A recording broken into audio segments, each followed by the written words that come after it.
பிள்ளைங்கெல்லாம் வளர்ந்துடுறாங்க, பிள்ளைங்களுக்கு செய்றோம், அவங்களுக்கு செய்றோம். நம்மளுக்கு ஒரு சாரி வாங்கணும்னா கூட இப்போதைக்கு நம்ம ஏன் இப்போ போய் இவ்வளவு செலவு பண்ணிட்டு கொஞ்சம் கம்மியா எடுத்துக்கலாம் அப்படின்ற ஒரு நினைப்பு வரதானே செய்யுது.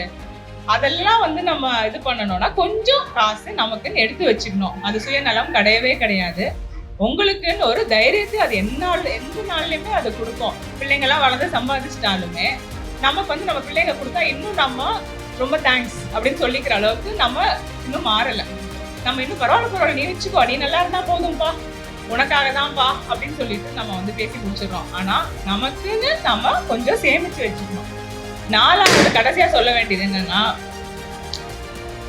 குடும்ப பொறுப்புகளை வந்து பகிர்ந்துக்கணும். Sharing your responsibilities. குடும்ப பொறுப்பை எப்படிங்க பகிர்ந்துக்கிறது அப்படின்னா திடீர்னு மாறவே மாறாது.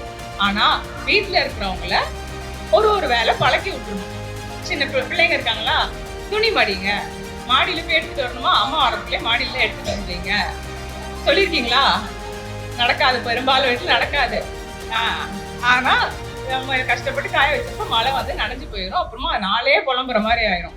ஆனாலும் அந்த சின்ன சின்ன வேலைகளை வந்து பழக்கி வச்சிடணும். போய் துணி எடுத்துட்டு வா, மடி,